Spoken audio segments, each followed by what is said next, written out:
అందరికీ నమస్కారం అండి. అందరూ ఎలా ఉన్నారు? నేను చాలా బాగున్నానండి. మీ అందరు కూడా బాగుండాలి. ఆ హరి హరాదుల యొక్క కృపా కటాక్షాలు అందరిపైన ఉండాలని కోరుకుంటూ ఇవాల్టి వీడియోలో సుబ్రహ్మణ్య షష్ఠి గురించి తెలుసుకుందామండి. ప్రతి నెల కూడా మనకి షష్ఠి తిథి అయితే వస్తుంది. కానీ మార్గశిర మాసంలో వచ్చే షష్ఠినే మనము శుద్ధ షష్ఠినే సుబ్రహ్మణ్యేశ్వర షష్ఠి అని, స్కంద షష్ఠి అని, సుబ్బరాయుడు షష్ఠి అని, షణ్ముఖోత్పత్తి అని కూడా అంటారు. అయితే సుబ్రహ్మణ్య స్వామిని పూజించడం వల్ల నాగదోషాల నివారణలకు, సంతానం లేని వారికి సంతానము, జ్ఞాన వృద్ధికి, కుజదోష నివారణకు సుబ్రహ్మణ్య స్వామి ఆరాధనయే మనకు మంచి తరుణోపాయం. అయితే ఈ స్కంద పంచమి అలాగే స్కంద షష్ఠి రోజులలో శ్రీ వల్లి దేవసేన సమేత సుబ్రహ్మణ్య స్వామిని భక్తి శ్రద్ధలతో మనము ఆలయాలలో ఎక్కడ చూసినా కూడా కిటకిటలాడుతూ ఉంటుంది ఈ సుబ్రహ్మణ్య షష్ఠి రోజున. అయితే అలా కాకుండా ఇంట్లో కూడా మనం పూజ చేయాలి, ఇంటి వద్దనే ఎలా పూజ చేసుకోవచ్చు అని కూడా మనము ఇవాళ వీడియోలు తెలుసుకుందామండి. ముందుగా పూజా మందిరంలో సుబ్రహ్మణ్య స్వామి పటాన్ని కానీ విగ్రహాన్ని కానీ పసుపు కుంకుమలతో పుష్పాలతో అలంకరించుకొని సుబ్రహ్మణ్యాష్టకంతో స్వామిని మనం ప్రార్థించాలండి. ఇలా ప్రార్థించడం వల్ల ఇతి బాధలు తొలగుతాయని మన విశ్వాసం. అలాగే నాగేంద్రుడు అంటే సుబ్రహ్మణ్య స్వామిగా మనము కొలుస్తామన్నమాట. దానికోసమే సుబ్రహ్మణ్య స్వామికి అలాగే నాగేంద్రుడికి ఈ రోజున పాలతో ప్రత్యేకించి అభిషేకం చేసినట్లయితే, పసుపు కుంకుమలతో అభిషేకం చేసినట్లయితే ఎవరికైనా నాగదోషాలున్నా కూడా, కుజ సమస్యలున్నా కూడా, ఆరోగ్య సమస్యలున్నా కూడా తప్పకుండా వెళ్ళిపోతాయి. అలాగే ఈ రోజున తప్పకుండా ఆలయ సందర్శనకి వెళ్ళండి. అంటే శివాలయాల్లో ఎక్కడైనా ఉంటాయండి. కర్ణాటకలో అయితే సుబ్రహ్మణ్య స్వామికి సపరేట్ గుడి అనేది కూడా ఉంటుంది. సో అలా మీరు అక్కడికి వెళ్ళి అక్కడ కూడా అభిషేకాలు చేయించుకోవడం, పూజలు చేయించుకోవడం. ఈ రోజున ప్రత్యేకంగా వల్లి దేవసేన సుబ్రహ్మణ్య సమేత కళ్యాణోత్సవం కూడా జరుగుతుందండి. అది చూసినా కూడా పెళ్లి కాని వాళ్ళకి ఖచ్చితంగా పెళ్లి అనేది అవుతుంది. పెళ్లి అయిన వారికి భార్యాభర్తల మధ్య దాంపత్య జీవితం అనేది చాలా బాగుంటుంది. ఏ పూజకైనా వినాయకుని పూజ మనం ఖచ్చితంగా చేయాలి కదండి. దానికోసమే మనం ఫస్ట్గా వినాయకుడిని పూజించుకోవాలి. అలాగే సుబ్రహ్మణ్య స్వామికి చాలా పేర్లు అయితే ఉన్నాయండి. సుబ్రహ్మణ్య స్వామి అని, స్కందుడు అని, శరణభవుడు అని, ఇలా చాలా పేర్లతో అయితే షణ్ముఖుడు అని 6 తలలతో పుట్టాడు కాబట్టి షణ్ముఖుడు అని కూడా అంటారు. సాధారణంగా దేవాలయాల్లో రావి చెట్టు, వేప చెట్టు కలిసిన దగ్గర సుబ్రహ్మణ్య స్వామిని ప్రతిష్ఠించి ఉంచుతారు. అంటే సుబ్రహ్మణ్య స్వామిని 6 ముఖాలు కలిగిన స్వామిని అంటే షణ్ముఖుడు, కుమారస్వామి అని కూడా అంటారు. ఇలా ప్రతి మంగళవారము లేదా శుక్రవారం మనకు చేసామనుకోండి చాలా మంచిది. అలా లేనప్పుడు కూడా చవితి రోజున, షష్ఠి రోజున, పంచమి రోజులలో కూడా సుబ్రహ్మణ్య స్వామి పూజ చేస్తే చాలా మంచిదండి. ఎలాంటి గ్రహ దోషాలు, నాగదోషాలు, కారక సర్పదోషాలు, ఆర్థిక సమస్యలు, అనారోగ్య సమస్యలు, చర్మ సమస్యలు ఎటువంటి ఉన్నా కూడా తొలగిపోతాయి. సుబ్రహ్మణ్య స్వామి అంటేనే చాలా మందికి ఇంటి ఎలవెలుపుగా కూడా ఉంటారండి. మనకి వినాయకుడిని మనం ఎలాగ పూజిస్తామో తమిళనాడులో అయితే ఎక్కడ చూసినా కూడా సుబ్రహ్మణ్య స్వామి టెంపుల్స్ అనేవి ఉంటాయి. చాలా మంచిదండి. ఇక అంతమంది వెళ్ళారు ఆ టెంపుల్కి, ఆ గుడిని, ఆ స్వామిని నమ్ముతున్నారు అంటే ఎంతో మంది కోరికలు నెరవేరాయి, ఎంతో మంది జీవితాలు నిలబెట్టారు అని నమ్మకమే కదా. కాబట్టి సుబ్రహ్మణ్య షష్ఠి రోజున తప్పకుండా పూజ చేయండి. ఇక్కడ మీకు వీడియోలో చూపిస్తున్న దీపము షట్కోణ దీపము. అంటే షణ్ముఖుడికి 6 తలలు ఉంటాయి కదా, దానికోసమే ఇక్కడ షట్కోణ దీపం అనేది నేను ఇక్కడ వెలిగిస్తున్నాను. ఖచ్చితంగా కూడా ఇలా సుబ్రహ్మణ్య షష్ఠి రోజున మనము షట్కోణ దీపం అనేది వెలిగిస్తే చాలా మంచిదండి. దీనిని నెయ్యితో కానీ నువ్వుల నూనెతో కానీ వెలిగిస్తే చాలా మంచిది. అలాగే భక్తి, ఏకాగ్రత, శ్రద్ధ, నమ్మకంతో ఏ పూజ చేసినా కూడా మనం మనస్ఫూర్తిగా చేయాలండి.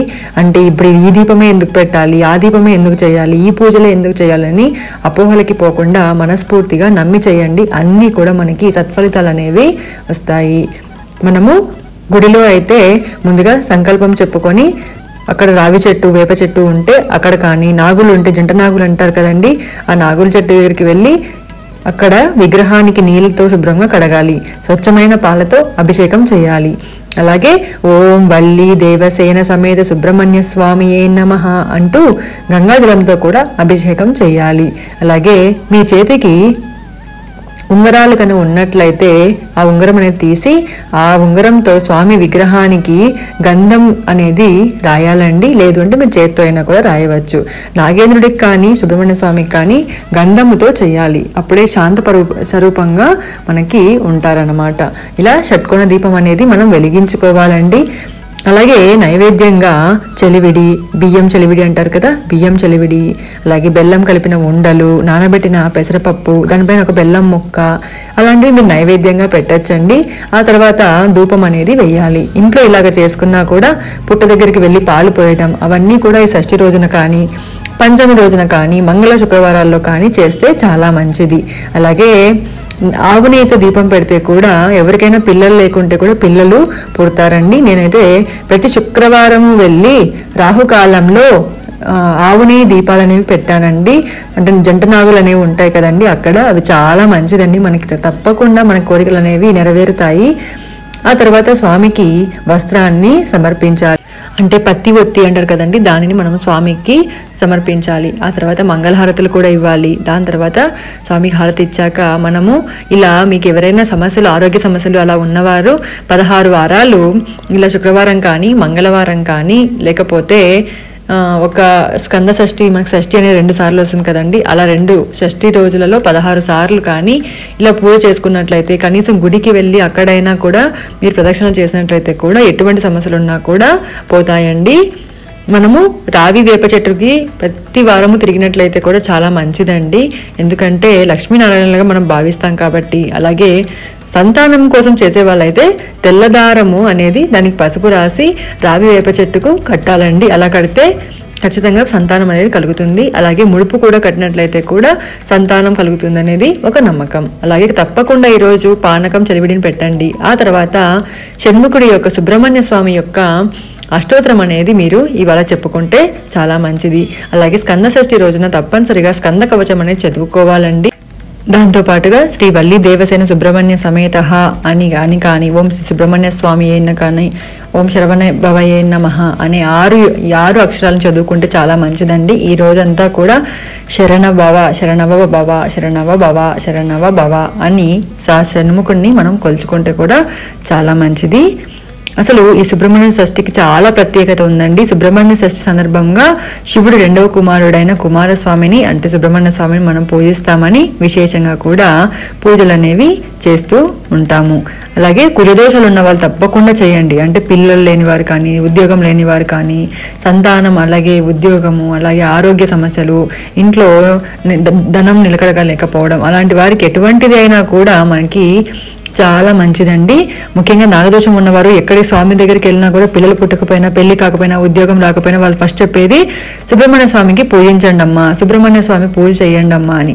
అలాంటి సుబ్రహ్మణ్య స్వామి పూజ ఈ షష్ఠి నాడు, ముఖ్యంగా ఇలా సుబ్రహ్మణ్య షష్ఠి నాడు చేసినట్లయితే అది ఒక్కసారి చేసినట్లయితే 100 రెట్లు ఫలితం అనేవి ఇస్తుంది. అది కూడా ఆదివారం వచ్చింది అనుకోండి ఇంకా చాలా మంచిది. ఈసారి మనకి 2023లో డిసెంబర్ 18వ తేదీ సోమవారం వచ్చిందండి. సాయంత్రం 6:26 వరకు మనకి ఈ షష్ఠి గడియలు అయితే ఉన్నాయి. కాబట్టి ఎటువంటి పరిస్థితుల్లో కూడా మీరు దీన్ని వదులుకోకండి. అందరూ కూడా చక్కగా పూజలు చేసుకోండి, ఇంట్లో పూజలు చేయండి. అలాగే ముత్తైదువులను పిలిచి వాళ్ళకు కూడా తాంబూలం అనేది ఇవ్వండి, గుడిలో కూడా తాంబూలం అనేది ఇవ్వండి. ఇంకా మీకు ఏవైనా చాలా పెద్దగా కఠినమైన సమస్యలు ఉన్నాయి, పిల్లలు ఎంత ట్రై చేసినా పుట్టట్లేదు, అలాగే పెళ్ళి ఎంత ట్రై చేసినా అవ్వట్లేదు, వయసు అయిపోతుంది, అలా ఎంతో కష్టాలలో ఉన్న వాళ్ళు సుబ్రహ్మణ్య స్వామి దేవాలయంలో ఒక పాము పడగని, చిన్న పాము పడగని మీరు బ్రాహ్మణుడికి దానం చేస్తే కూడా ఆ దోషాలన్నీ కూడా తొలగిపోతాయి. అలాగే ప్రత్యేకంగా ఈరోజు షణ్ముఖోత్పత్తిని చదువుకోవాలండి. అంటే స్వామి ఎలా జన్మించారు, స్వామికి ఎలా పుట్టారన్నదే ఈ షణ్ముఖోత్పత్తి స్కంద షష్ఠి అన్నమాట. కాబట్టి దాన్ని కూడా ఈరోజు చదువుకున్నట్లయితే చాలా మంచిది. ఇదండి ఇవాళ వీడియో. మీకు నచ్చింది, హెల్ప్ అయింది అనుకుంటున్నాను. నచ్చితే లైక్ చేయండి, షేర్ చేయండి. అలాగే మరిన్ని మంచి విశేషమైన భక్తి వీడియోస్ కోసం మన ఛానల్ని సబ్స్క్రైబ్ చేయడం మాత్రం మర్చిపోకండి. అందరూ కూడా బాగుండాలి, అందులో మనం కూడా ఉండాలని కోరుకుంటూ సర్వేజన సుఖినో భవంతు.